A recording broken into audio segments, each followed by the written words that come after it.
Welcome to the Mental Health Multiverse. We're your hosts, HB and LB. We'll be breaking down some of our favorite movies and TV shows as they relate to mental health, self-healing, and overall wellness, while also breaking stigmas, shedding light on misinterpretations, and helping you understand yourself a little better. If you're also on a healing journey and enjoy pop culture, stick around.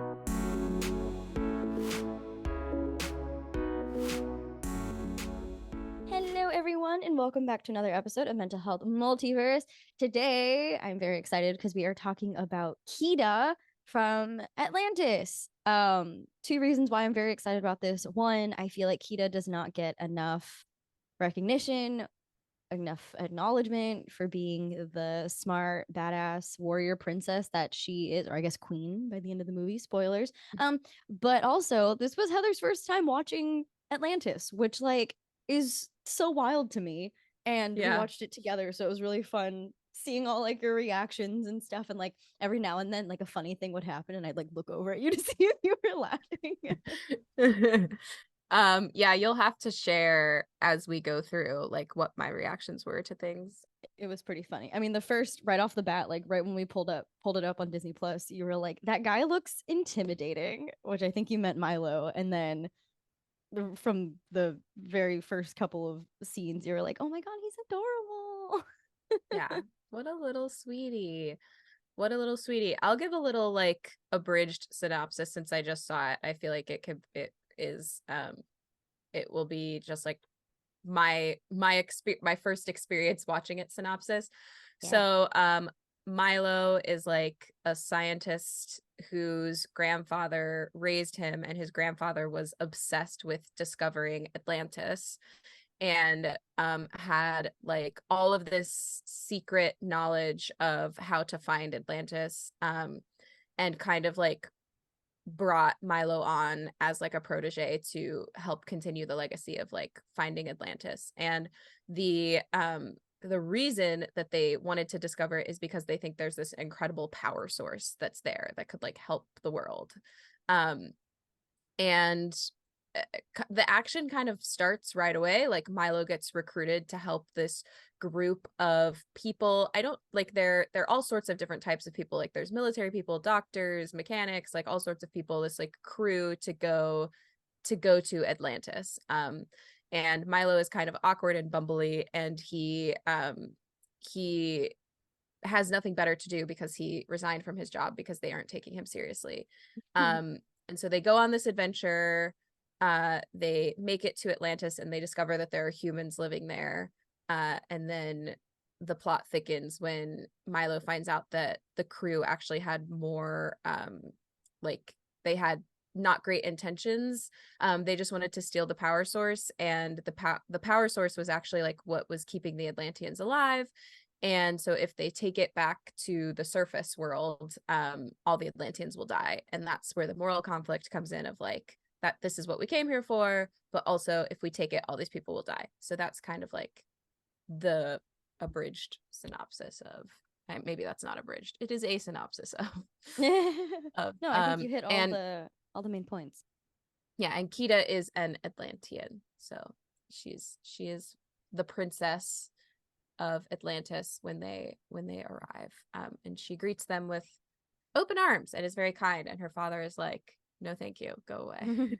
Please leave. It kind of reminds me of in Pocahontas when she's very interested in them, and then her dad, the chief, is these white people are dangerous. Please leave. No, we don't want them here. Yeah.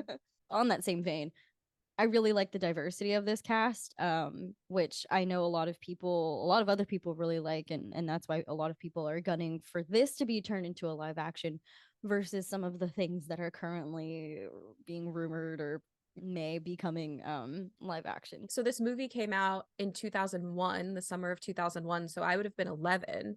So I'm genuinely surprised that I've never seen it.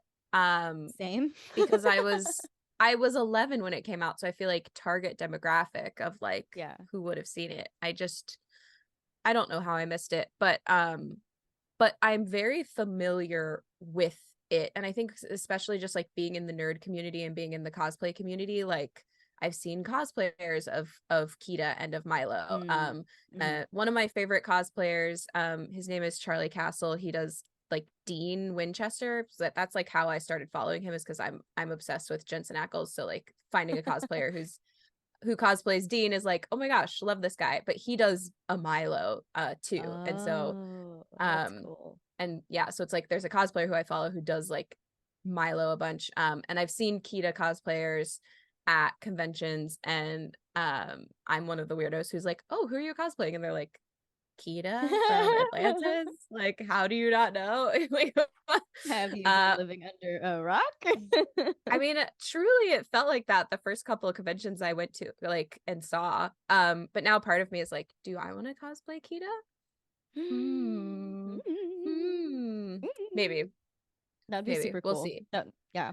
But I have a question. Why, if she is actually a princess, why is she not canonically considered a Disney princess?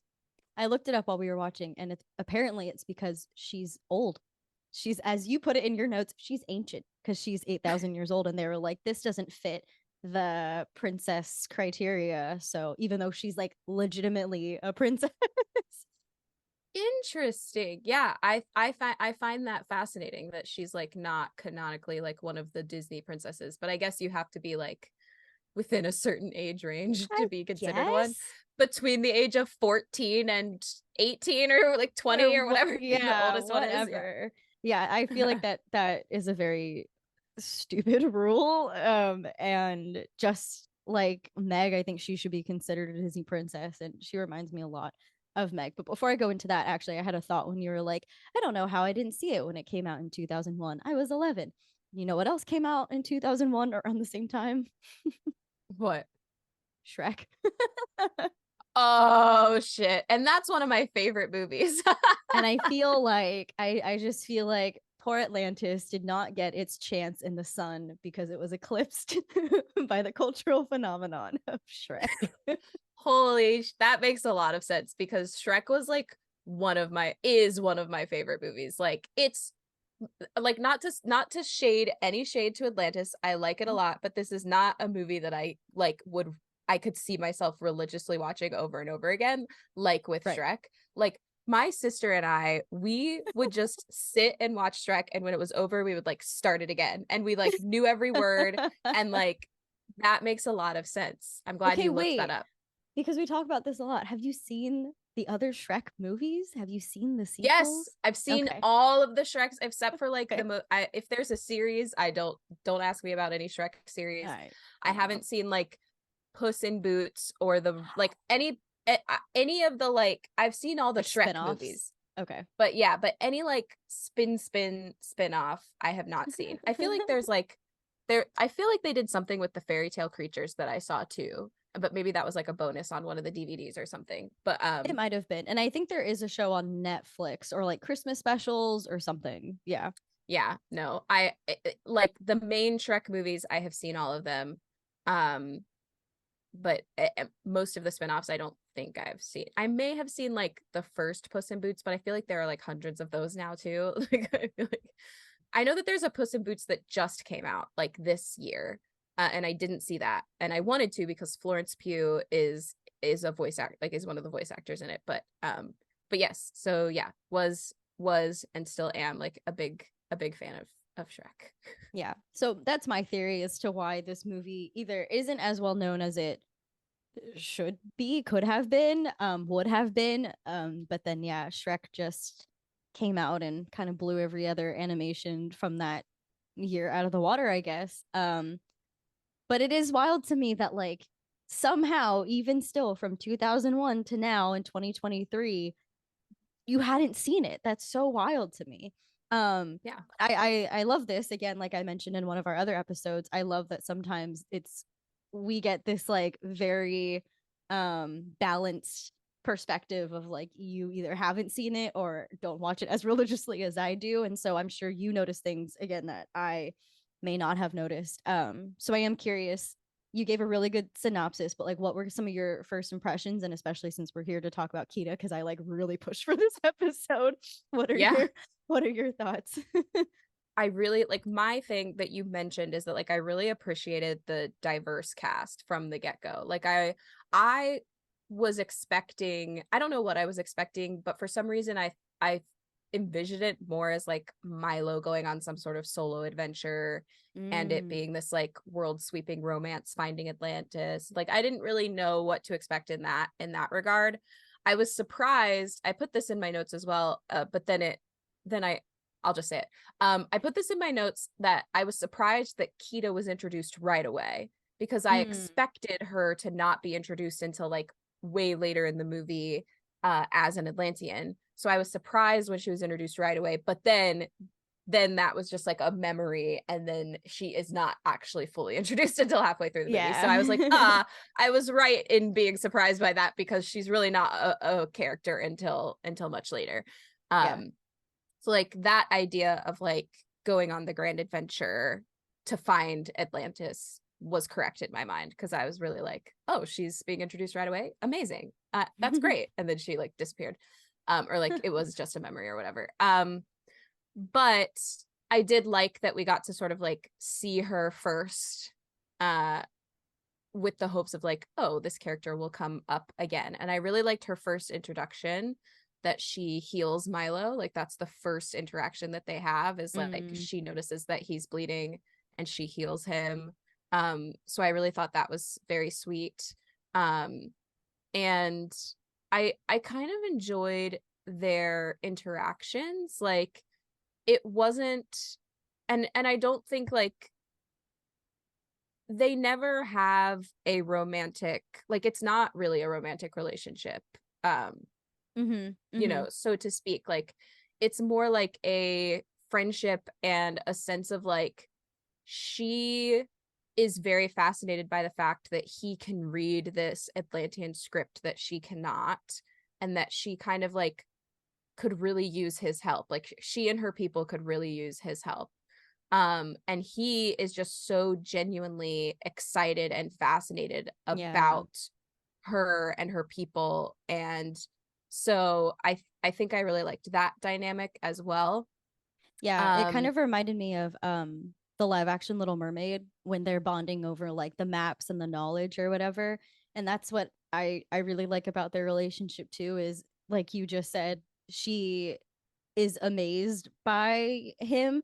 And I also like though that she doesn't ever get like insecure about the fact that he understands her culture, not understands, but he can read her language or understand her culture in a way that she can't, you know? She's like, oh, this is like really cool and I could use your help. And also, he's not trying to say like I know more than you, look at me, I'm a big strong man or whatever. And it's yeah. genuine like appreciation, and he's like, wow, this is amazing, this is so fascinating, let's uncover all of these things together. And I think Hmm. that is really sweet. It is nice too, and it's very refreshing, especially for this time when this movie came out, that they like don't kiss on screen. There's no like outright romantic PDA stuff or anything, that like they could have just ended it with them being friends. I'm pretty sure canonically they do get married, but it's fine, whatever. But it is really really sweet. Yeah, I liked that. Fun fact about Kida is that her voice actress Cree Summer is also the voice of She-Hulk in the Hulk animated series. The What? uh this yeah, She-Hulk in the Incredible Hulk animated series. So I think that's pretty cool. I didn't start watching the Incredible Hulk animated series until very recently. I didn't watch it as a kid either. And so that's why I think it's kind of cool that I've like discovered these things around the same time, and also that Cree Summer happens to be the voice of both of these characters. I thought that was pretty cool because obviously if you know me, you know that She-Hulk is my fave. So, Yeah, yeah, yeah. That's really cool. I love those little connections. I'm glad overall you really liked it, because I was kind of nervous because I was like, I feel like I've been really hyping this up. I feel like yeah. maybe I hyped it up too much, but it's nice that it ended up being okay. No, yeah. And I think the plot, like I do think the whole time I was kind of like, what is gonna happen next? Because it was like the beginning is like an adventure, right? Like they're finding Atlantis and then they get there and you're like, okay, what? And they're here to find this like power source, right? So it's like in my mind, I'm like, what could be like, there's still like 40 minutes left in this movie. What could be Like, happening what's the next? And so twist?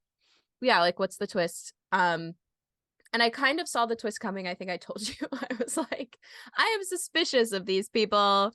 And technically Mr. Woodmore is not who I should have been suspicious of, but I was very suspicious of like the fact that they just like, it was very convenient. Everything was very convenient that like they pulled Milo at exactly the right time, took him on the adventure that he's been wanting to go on his whole life. I was like, this all Yeah. feels very convenient to me. I am suspicious. So it Yeah. ended up kind of being true that like that it was a setup in a way. Yeah. But they didn't know that they were going to find people. Yeah, they never really address why Whitmore reached out to Milo when he did, especially if the grandpa or like if he and the grandpa were like really good friends. Like the fact that they have a portrait together above his fireplace, you know? Um, Yeah. it is really Yeah, interesting. he says like he told me to reach out to you when you were ready. And so maybe like that big speech that Milo was going to give at the beginning where he was like, I've had an amazing discovery. Oh yeah. Uh and I don't know. The thing that I'm curious about that I was like, is this a plot hole or did I just not catch this? Is like, how did his grandfather get maps and like very specific, intricate details of like what it's like to get to Atlantis if he had like never been there, but had he been there? And if he had been there, then like, how did he not know that there were people there? Or maybe he did. Like, that's confusing to me. Yeah, I'm not sure. Because he and I Milo don't even know. at one point says like, my grandfather's told me all about this place. And like when he's like crying and he's like, sorry, there's Oh something in my yeah. eye. You know, he's Yeah. like, my grandfather told me all about this place. And I'm like, is he there? Is his grandfather there? Like, is That would like have been really cute. Oh, that would yeah. have been sweet. Yeah, I don't know. I assume it's just like he found old maps in his search, his hunt, his own discoveries or whatever, but like he never had the time or the opportunity to do it himself because it sounds like the missing piece was that book that they fished out of Iceland. Um Mm-hmm. yeah. So I don't know. That's a good question. If anyone who's listening knows the answer, please let us know because now I'm curious too. But I think a Yeah. lot of that just is plot armor. So Mm-hmm. Very true. something you said though about Kida being introduced and then not really coming back until later in the movie. That's I think one of the reasons why she reminds me of Meg from Hercules is she's not really the main character, but her story is very much interwoven in the main plot. And she's super influential and pivotal in the overarching story, which I think is really cool. And I think it's cool because it opens with I don't know how to explain this well, which is I always say this is bad because we're talking and it's a podcast, but I really like that it opens with kind of her story and it kind of ends with her story, if that makes sense. It kind of feels like this was her journey all along, and in reality, Milo's kind of the side character. Even though a lot of the focus is on him, but I think when we kind of zoom out and like see the plot and see how it's all really focused on like Atlantis and the Atlanteans, I think this was really her story all along, and especially at the point when she bonds with the power source and becomes the power source. um Yeah. yeah, so I really like that. I think I I I I really like the character, as you know, because I really pushed for her to be included in this season.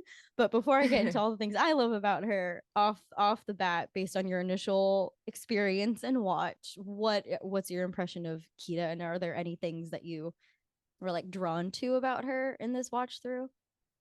Yeah, I think like I'm kind of drawn to her like open heart and open-mindedness, Mm-hmm. especially to like outsiders, you know, she was very much like, oh, these are just people and they can help us, I think is like was her big thing is they can help us.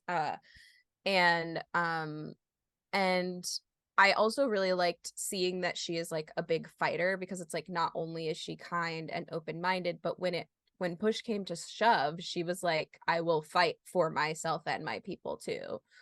Um, So those are the two like first impressions that I have of her for sure. Yeah. I really like that she's not just pigeonholed as like either a princess, damsel in distress kind of a thing, but she's also a fighter and a warrior and like a genuine leader of her people. Kind of like when I was watching it this time with you, I kept thinking of Esmeralda and how like Esmeralda really fought for her people, really put the quality of life of her people ahead of even her own, but it was something that she was fighting for, and like genuinely just wanted the best for everyone.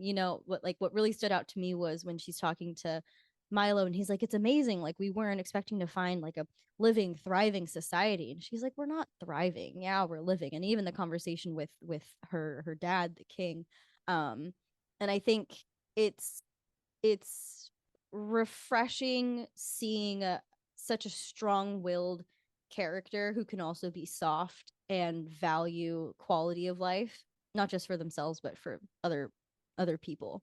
So I like her for pretty much all the same reasons. I love that she's so smart. I love what when they first meet, they start from Atlantean and then go down into, English, but they like hit, because I think at one point they go from Atlantean to Latin to French to English.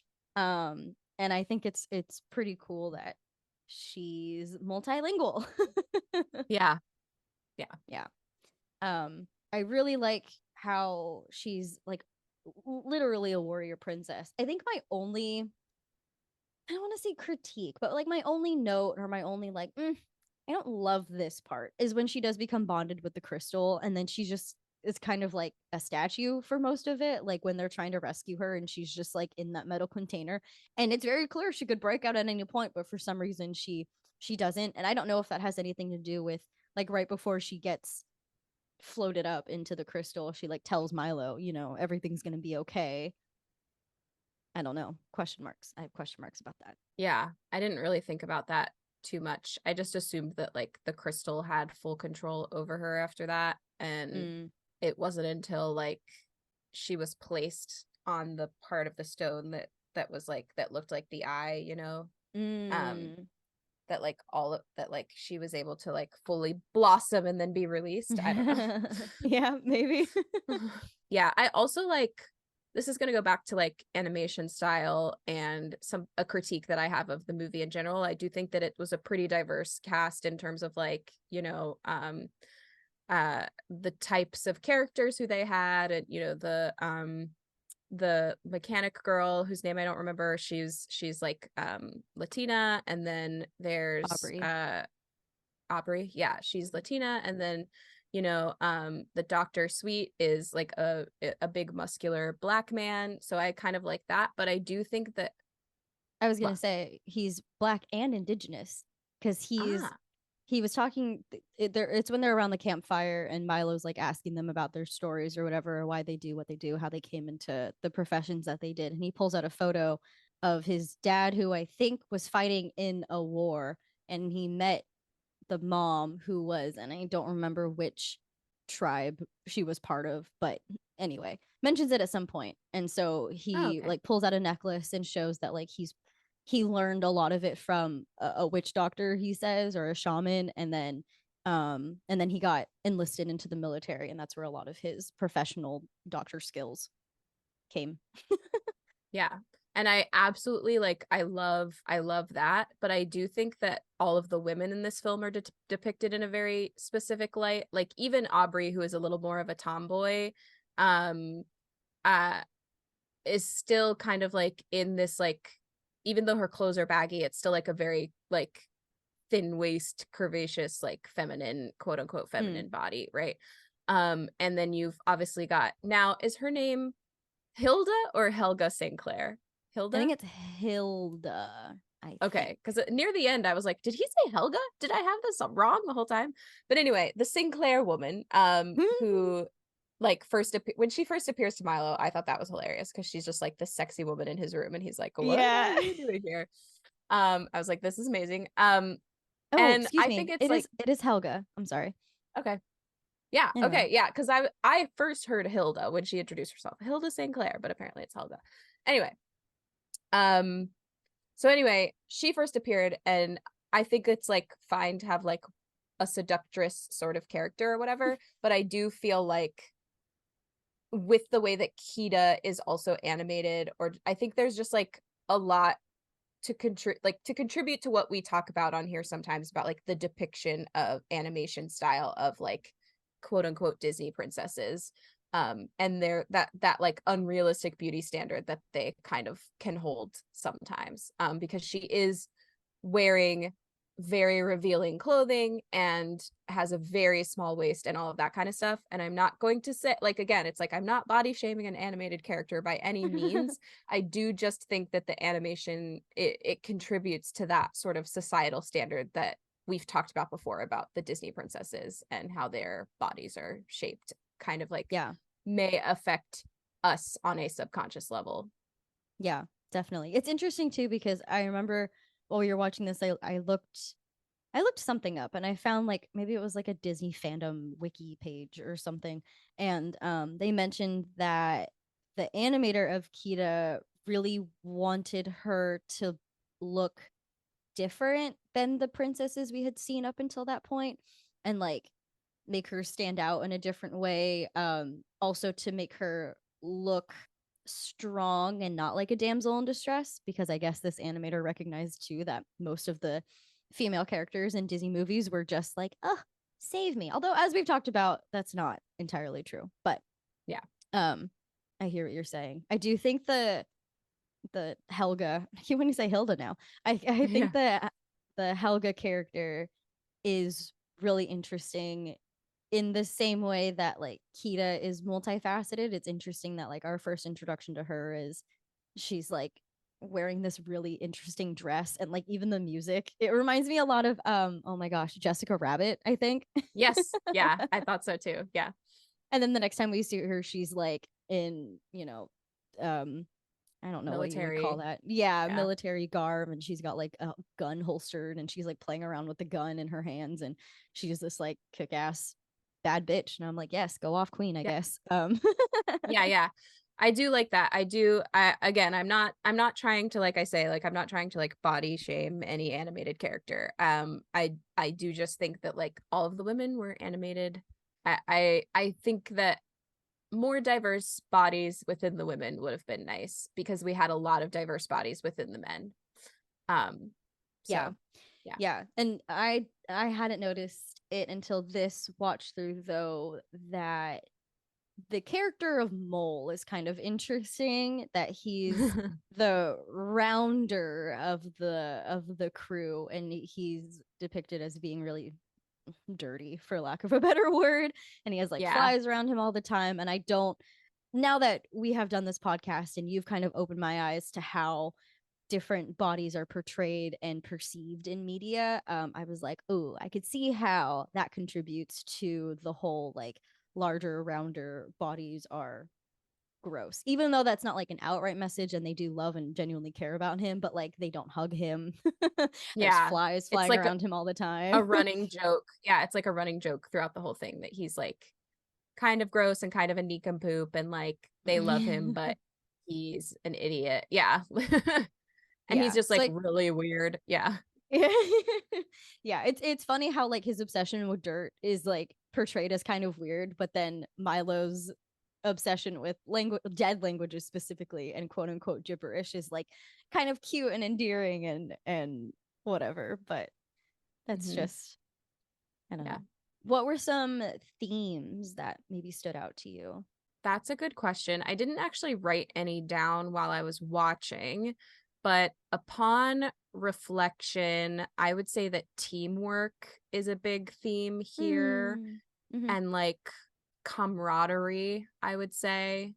Yeah. Um, and there's something also to be said about like morality when it comes to, because I was thinking a lot about like when this happens in real life, like this reminds me of, it reminds me of a story of colonization, right, where they like Mm. discover something that they thought was like uncharted or like you know, there weren't going to be people there. And then there were people there, and they were like, we're going to take your life force away so that we can better our own society. Yeah. And so I do kind of like that it ended up being that the people who came there to do the, for lack of a better word, colonizing, decided not to, or most of them decided Yeah. not to, and decided to stick around and say like, no, we want to actually help this place thrive. And so I thought that that was sort of like an interesting theme, and maybe a little bit ahead of its time for the when this came out, Yeah. perhaps. I don't know. Yeah. I do like that a lot of the crew goes into it just for the money, and then by the end they're like, screw the money, we're gonna put morals and our moral obligation ahead of financial profit. And I think a lot of that has to do with Milo, because he and Kida are very similar in that they're both very kind and compassionate people. And I think unfortunately we do see how kind and compassionate people can get taken advantage of, but that doesn't mean that they're like necessarily weak or anything, because then, I mean, in a very different way we see them fight back and stand up for what's right. But I think that could be a really good example for a lot of people on who feel like they've been taken advantage of, how they can like reclaim their power and take the story back into their own hands without becoming jaded. I think that's a really cool thing that we get to see with them too.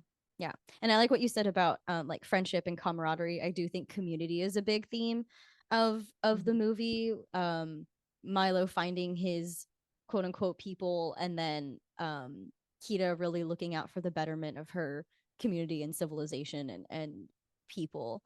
Yeah, he like at the end he finds where he belongs, which I think is kind of cool. Like, because at the beginning you just see him sort of, he's very lonely, he's bumbling around, you know, nobody takes him seriously, Yeah. and he gets to a place where he is like not only appreciated but where he is needed. Like they need him to help. They need him to, although this kind of gets into that weird like white savior complex a little bit too, is like the outsider came and he helped us, like Yeah.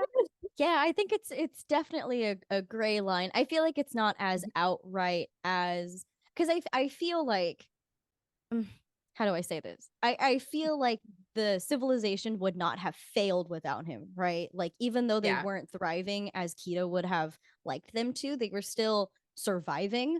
And they were content, right? I think that's what the king says. And she was like, well, they don't know any better. And then Milo comes in, and I think, yeah, unfortunately he brings the thing he needs to save them from. But he himself didn't do it. You know what I mean? Like he couldn't have done what he did without other people's help, and he could not have helped the Atlanteans without Kida's help. So I think it's yeah. like, I can see where people can make an argument for white saviorism, and I'm not going to say they're wrong. I'm just going to say, from my perspective, I don't think it's as blatant as some other pieces of media that we have Yeah, out there. But I do yeah, think you can make a good argument for it. And yeah. yeah. I mean, it's not, that's not where I was like trying to go, but I was really thinking like he has the tools that they like, he can read the language, he teaches them how to like use their like ancient vehicles or whatever. Yeah. And I just think that that's kind of interesting that it's like this white guy from DC who like teaches these ancient people how to use their own materials and read their own language. Uh but but all of that to say, what I was going to say is that like he thrive, like that's a community where he can thrive in, Yeah. where he's appreciated and needed and is taken seriously, whereas in his Yeah. own life before, which I think is obviously why he chooses to stay in Atlantis and not go back to the surface with everyone else. Yeah. Yeah. I think, like we've talked about in a different episode, and I can't remember exactly which one, I think um part of any kind of community or friendship or relationship is about finding where you fit. Um Yeah. because I made a note too about like how Kida really values the quality of life in herself and others and wanting the best for people, but she doesn't like assert her opinion of what is best on them, if that makes sense. Like Yeah. she's not like standing in the square like shouting like this could be so much better, you need to listen to me. She's like trying to change it in her own quiet way. Yeah. There was something you said. Oh, okay. I don't know. It's not really relevant, but super side tangent as we do. I'm wondering if along the way they lost their connection to the language because the king did not want history to repeat itself. Mm-hmm. And he didn't want anyone else to make the same mistakes that he did. So he kind of maybe inadvertently that cut access to their knowledge that way. And that's why he's not as adamant about things going back to quote unquote the way they were, because he was like, the way things were led me to make this bad decision that led us to, you know, almost dying. So we're not gonna take that risk again. It is That makes sense. I Makes a lot of guess. sense. And then I was thinking like, well, how can they speak the language if they can't read it? But I think about like kids can speak and not read. So like, you know, Yeah. you can speak and not read. So Yeah. I think for me, some themes like I talked about, like living versus thriving versus surviving. Um, Definitely a lot to say on like survival mode versus thriving, but I feel like we've talked about that a lot in other episodes. So I won't go too much on a tangent there, but I think if we want to relate it to like a healing journey, you know, kind of like what the king says, that the people are content. I think there's a time and place for just surviving and getting through, like going through the motions, getting through your day to day. And then I think sometimes when your body is ready, the Kida in you will come out. That's like, well, we can be thriving, and let's find the ways in which we can do that. And thriving looks different for everyone, but I think there comes a point when you're ready to like break out of survival mode and release those old habits, patterns, and behavior that have kept you safe. And that's not to say survival mode is bad in any sort of way. The whole point is it's helping you survive, and keep you safe. But then recognizing when those things no longer are no longer helpful in the way that we think they are. I think that's also like a catalyst for a lot of people's healing journeys, is realizing when they've been in fight or flight for so long, or fawn or freeze or feign, or whatever survival mode type you default to or are in, and then recognizing when it's turned into people pleasing, it's turned into perfectionism, it's turned into overachieving, and having the emotional intelligence and self-awareness to pivot toward something else, recognizing the ways these things have helped, and seeing what can be let go so that you can feel like you're thriving and not just surviving. But another thing that I really, really like, and something I love about Kida, is how she can find, and I guess this is Milo too, but how they can both find beauty in things, both in knowledge, in nature, in new things and new experiences, and just like a general appreciation for existence in life. I think, like when they're all sitting around the feast, like everyone's kind of freaked out by the different food because they're not familiar with it, but Milo's like trying, he like wants to try and eat it. And I think that's really sweet, especially from like a cultural standpoint for me, because for those of you who don't know, I'm Filipino and Chinese, and sometimes for lunch I would bring like an quote unquote ethnic food, and people would be like, ew, what are you eating? Or like, that smells weird. Or like I used to eat a lot of seaweed before it was like this influencer trend on TikTok. And people would be like, ew, you're eating seaweed? Isn't that like a plant from the sea? And I'm like, yeah, and it's actually freaking amazing. Or it's like, good. it's good. Or like shrimp chips, or like, anyway, just like the weird smelly things that James Corden uses on his gross food segment or whatever. I know it's bad. Anyway, all of Rude. that to say, I think that's like the one of the biggest things I love about this movie is just the mutual appreciation for everything, For the learning. unknown. Yeah, just like I don't know. I think it's just really beautiful. And I think when we can, this podcast is called Mental Health Multiverse, and I think when we can start pivoting and like, or what's the word I'm looking for? Like if you're not watching on YouTube, I'm doing this like hand motion where you're kind of like saturating or like slowly like okay, the visual I'm getting is when you spill water and you put the paper towel on the water and the water starts to spread. Imagine the water is appreciation and you are the paper towel. Absorbing? Is that the word you're looking? Yeah, sure. Yes, I think The when we can quilted quicker picker upper. yeah. When you become the quilted quicker picker upper of your life toward gratitude and appreciation.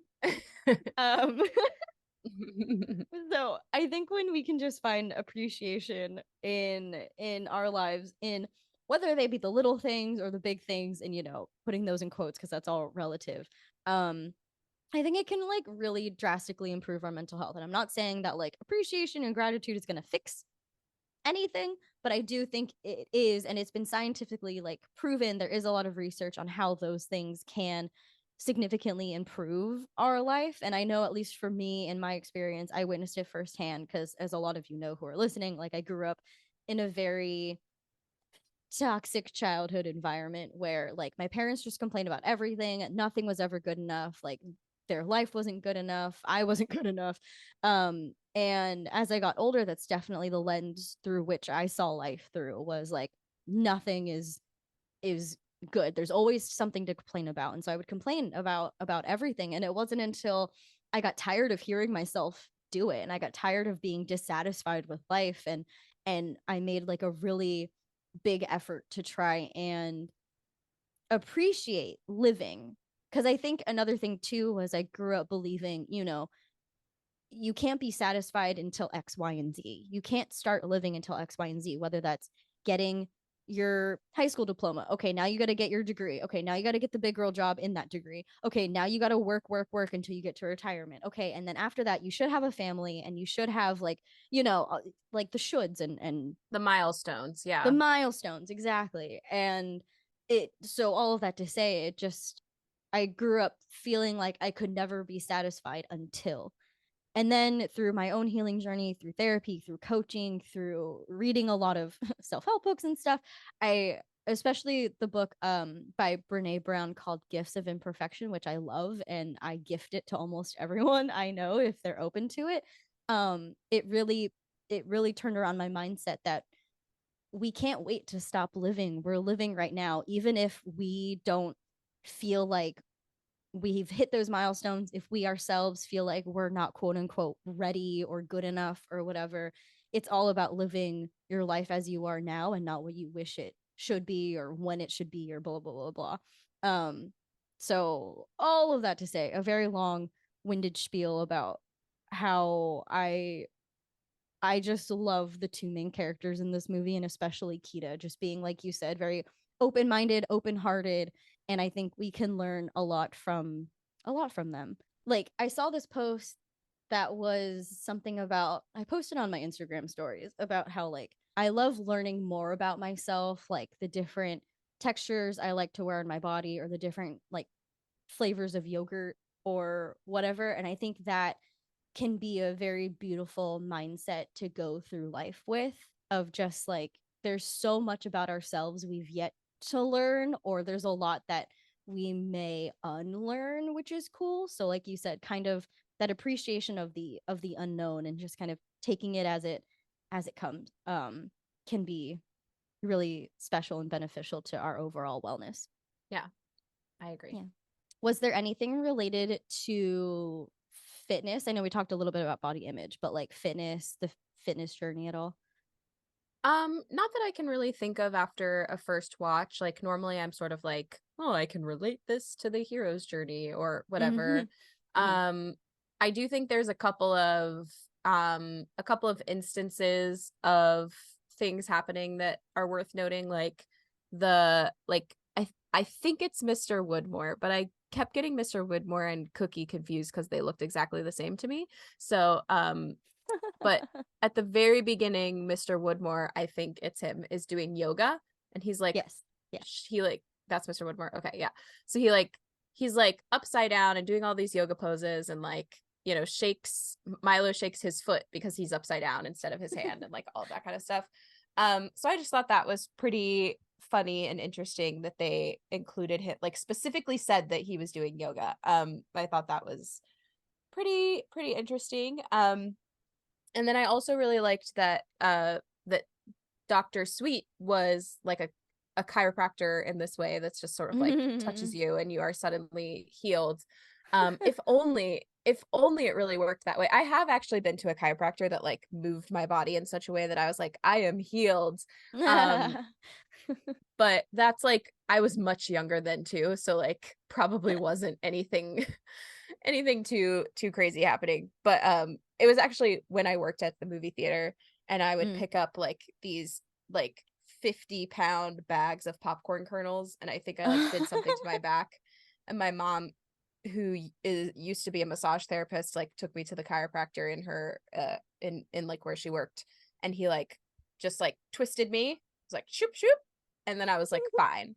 But now if my body hurts and I go to a chiropractor, my body still hurts afterwards. So but yeah, I didn't really pick up on any health and fitness stuff, except for like those examples of like, wouldn't it be nice to just like have a chiropractor touch you and have all of your body ailments go away? A chiropractor like Dr. Sweet. Who is like such an amazing character. I really like that character a lot. Like him. I guess maybe my question for you in relation to health, fitness, you know, this whole thing is about like their life force. So I wonder if there's like a correlation there between, I don't know, their life force and fitness and health. That's a good maybe? question. I think, Question yeah, mark? now that you bring that up, yeah. Now that you bring that up, I actually really like that. So like, let's think about this. So Yes. the dad was hiding it, and was like hiding it from the people, right? So what I'm sort of thinking about is like, sometimes we can be like raised with all of the best intentions when it comes to like our health and wellness. Your parents do what they think is best for you, but that it's not always what is going to be right for you in the long run when it comes to your health, whether that's like the type of food you eat, how you exercise, your relationship with your body, your relationship with food. Like, I think in most cases parents are trying to do their best.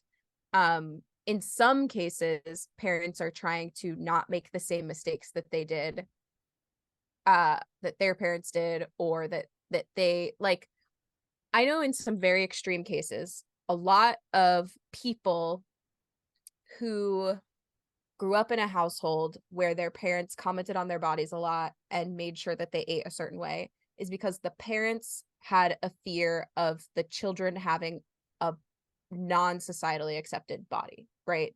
Like, this parent is operating out of fear, that that you as the child is going to like, you know, not be accepted by society. So they're quote unquote doing what they think is best for you, when in actuality they're creating disordered patterns for you.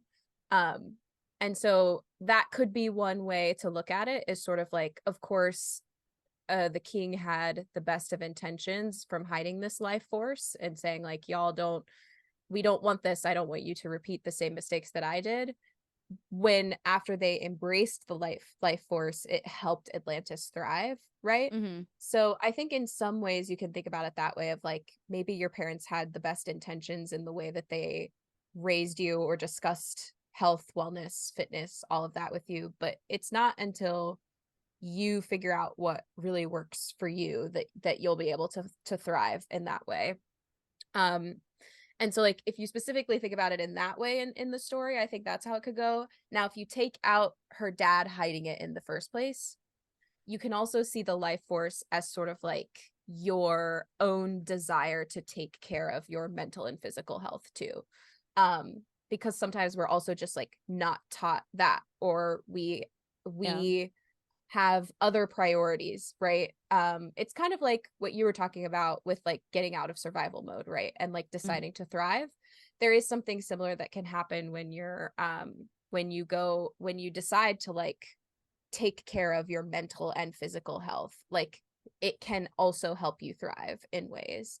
And so like I think if you take the dad hiding it out of the equation, like maybe you're hiding your own life force yourself, and like maybe there's something out there for you that you like, maybe going on walks more, or maybe you know, like deciding to heal your relationship with food, or eat more vegetables, like whatever it is that you feel like you might need that will help you thrive.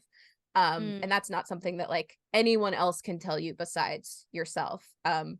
Or you know, like a professional. You know, like Yeah. I think like comparing the life force to real life, I think the as we saw in the movie, the life force does like very general things. It like gives them energy in both like a physical sense and energetic sense, and maybe like their electronics. I don't know how to I don't know if it's electronic, but you know what I'm trying to say. Anyway, but people can also harness the power for very specific things. Like we see Kida healing someone, or someone's using it to like light lamps or turn on the vehicles or whatever. So yeah, I really liked everything you said about how no one else can tell you how really to use it, how to thrive, and that's something you really have to discover for yourself. But it's like always that whatever you want to call it is like always available to you. It just needs you to accept it, bond with it, like Kida. yeah. Yeah. So yeah, thank you for asking that question, because I definitely wouldn't have thought of that unless you brought it up. Yeah, no, that's what we're here for. These are the kind of conversations we are having. Any favorite quotes or characters from this movie? Yes. So, like I said, I really like Sweet, and he had one of my favorite quotes, which I also love, is technically a quote from Thaddeus, Milo's grandfather, as well. Mm-hmm. Because that I think after Sweet says it, Milo's like, "Well, where did you hear that?" And he's like, "From your grandfather, actually, from Dr. Yeah. Thaddeus, whatever." And the quote is, I don't know if I wrote this verbatim because I was obviously like watching, but when you hit bottom, the only place to go is up. Mm-hmm.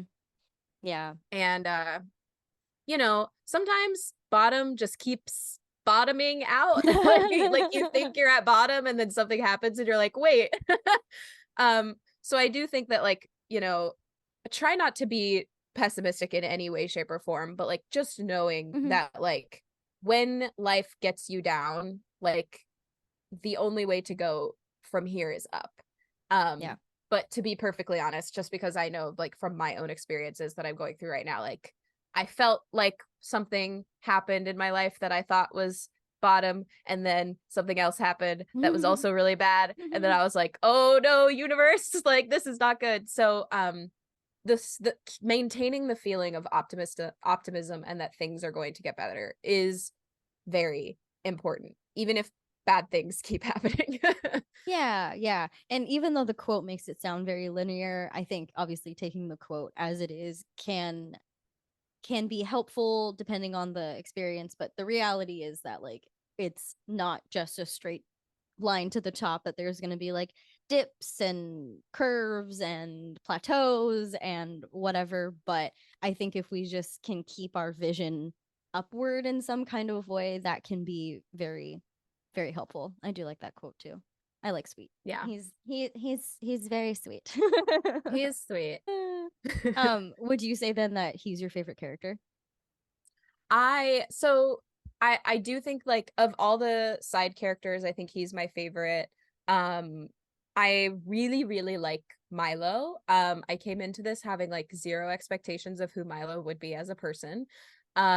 I kind of knew I would love him though, because I do love a little, so like if you've seen the Barbie movie, we love a little Alan, right? Like um so like I do kind of love like a bumbling, awkward sort of like, you know, guy. So I'm not surprised that I really like this character. Yeah. But I also um I do also just really like how he is portrayed. Like there is no, like you were saying earlier, like there is no like ego or I am here to be better than anyone. He's got this like sense of awe, and he's like got the sense of awe, but he's also very determined, which I think I really like that balance of like, I know what I want and I'm really going to try to get it, but I'm also just so in awe that it is actually happening for me. That I really, really like about him. So like I would say, you know, Milo, and it's his story too, right? Like we were talking about, like he's kind of the main character, so it makes sense that he got a lot more of the time. But I do really like the kid. Yeah. Yeah, I like that up until this point, all of the like main Disney male characters, I think, have been like big strapping men, or like, you know, heroes in the that traditional sense of like big, strong, brave, whatever, but he's strong and brave in his own cute, awkward little way. Yeah. I think that him, just because I watched Frozen for when we record the Frozen, and I really do, I'm happy that he's with Kida. She is a little old for him in my opinion, so Only by a couple but thousand years, no big deal. right. But I do think like my one of my first thoughts was like, oh, him and Anna would be perfect together. They would be so funny together. It would just Yeah. be like clumsy, bumbly, but like very cute. Such a Yeah. good time. Like I could see them knowing each other's like clumsiness and quirks, and they'd like protect the other person from like slipping or whatever, and then they themselves would like fall down the stairs or something. I Yeah. don't know. Yeah.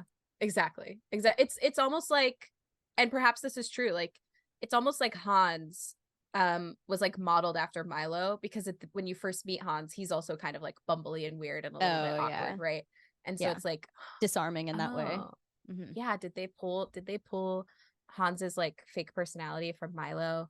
But anyway, that's like totally beside the point. I really like Milo. I obviously really like Kida. Um, I think I agree with you about the ending. Sort of, we kind of lose her at the end and then she comes back. Because I feel like I wanted more of her in some way. Yeah. Um, there's something more I want from Kida, and I don't know what that thing is. I love her as a character, but in some ways I think she is a little flat. Um, Yeah. and so there's just like something I want more of from that. But I can't put my finger on quite what that would be.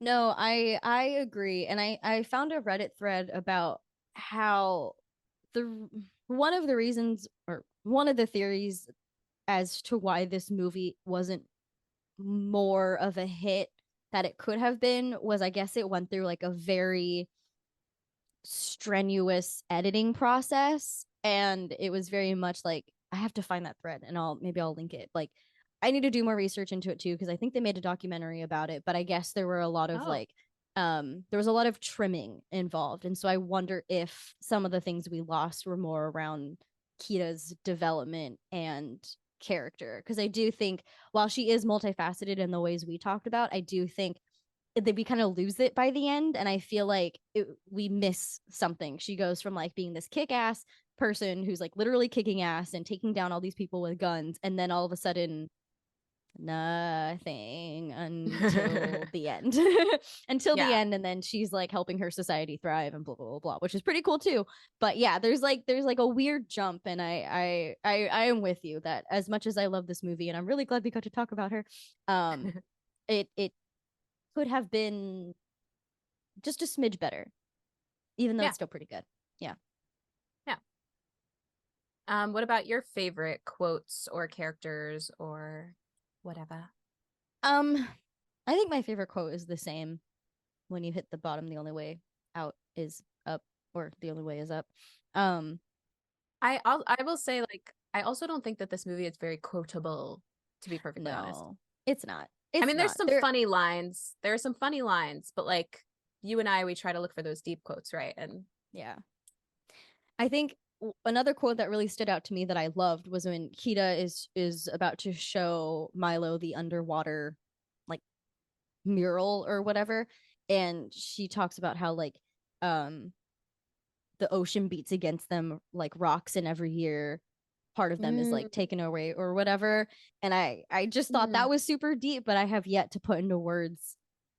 I don't know. I really like that quote. No, I I just agree. I vividly remember when that happened in the story too. I just didn't write it down. But yeah, I liked it's a good analogy for what she's trying to explain, you know. yeah, and I think it shows her her reason why she so badly wants things to change is because she doesn't want to see her people just slowly disintegrate into nothing, basically. Yeah. Yeah, so I like that quote. I don't know if I can say it's like a favorite just because it's kind of, it's really sad. but Yeah. but I think you can relate it to so many things, like we were talking about with survival mode. I think the longer we live in survival mode, even though we are surviving, it's actually taking some of us away. It's, you know, taking more than it's giving. And I think that's when we recognize that, that's when we can shift into thriving and living. um I think my favorite character, I don't know, I really like all of them. I think Milo and Kida are definitely up there, but I really love the crew. Aubrey is just like, I love how feisty and spunky she is. I love Vinny, the explosives guy, and how like when they're talking about, you know, what they want to do with the money or whatever, he's like, I just want to blow stuff up. And Sweet's like, no, tell them the truth. And he's like, fine, I want to open a flower shop. And and then at Yeah. the end he gets the funding for it. And he's already talking about, I'll be thinking of you Monday through Friday, 9 to 5, closing on at 2 on Saturdays, and we'll be closed on Sundays, but maybe I'll go in. And I don't know. I think that's really Yeah. funny. Um, I'm gonna take the month of August off. Like yeah. just like planned his whole schedule out. Yeah, that was I really love cute. that. Um, Mole in his own little way is kind of cute and funny. And I wish someone would hug him because he deserves a hug. The poor baby. Yeah, The I poor think thing. what's interesting about all of these characters that we bring up is that like the movie did a pretty good job of like um expanding stereotypes, right? Like you would think that the guy who wants to only blow things up is just like this chaotic whatever, and the like putting people in boxes, right? And like we said about Helga at the beginning, sort of being this like seductress who like seduces Milo into joining this thing, which Yeah. he would have joined without Yeah, her he seducing him in the first did place. not Like need her to do that, but okay. but yeah, but then she's actually this like badass like army brat or whatever. And so like I'm sitting here thinking about how like all of these characters are so multifaceted and so multidimensional, but I think when it comes to Mole, he's not really. He just likes dirt and likes to dig holes and is dirty. Um and then like we've said with Kida too, like there was something that got a little bit lost there too. Like her purpose just seems to be to save her people, and then she does that and it's like, okay, but also there's more to you than just saving your people. Like yeah. Yeah. I don't know if I have a favorite character, but I think I have like a favorite cast. I really love this cast, this crew. Mm. Like we've talked about, very diverse. And I will sign whatever petition to make this a live action movie. Yeah, I think that would be fun. And I think there's opportunity for more diversity as well. And I think there's opportunity to expand the script so that it's a little less like white saviory, like we talked about, and a Yeah. little more like just to make it because like it's great as it is, but it's not perfect. And I obviously nothing will ever be perfect, and Yeah. in Hollywood's standards, like I don't know what Hollywood is capable of, but I do think there would be ways to expand the script to make it even better and even more diverse, and expand the story in a way that feels better too. So I'd be really excited to see like more people of color being involved, more indigenous people maybe, like something along those lines, to like really take care of telling a story about a lost city that may Yeah. potentially be colonized. Yeah. Yeah. Yeah. I agree. Well, I thank you for indulging me and watching this movie finally and talking about Kida. I'm really glad we did this, and I'm glad she's part of our season about empowering Disney heroines, because like we've just keep saying in this episode, I think there's a lot to admire in both her and Milo. Yeah, I really liked it. Yay. Cool. Alrighty, friends. Well, we will talk to you next time. Yeah. Talk to you next time. I always say see you next time, but we don't actually see anyone ever. So we don't, unless you want to join our Patreon, and then we can see more of each other. Or I guess you would see more of us, but we would also see. Right. Anyway, all of that to say, have a good one, and we'll talk to you next time. Thank you so much for listening to this episode of the Mental Health Multiverse podcast and for spending time with us, HB and LB. Special shout out to our musical composer, Little HB. If you enjoyed this episode and you'd like to help support the podcast, feel free to share it with others, post about it on social media, leave a rating and review, or become an exclusive Patreon member to see bonus and additional content. To stay up to date on all things MHM, you can follow us on Instagram at Heather Bodie and at littlebit_notbroken, or subscribe to our YouTube channel to see our faces and watch some fun bloopers. You can find all of these links in the show notes. Thanks again, and we'll see you next time.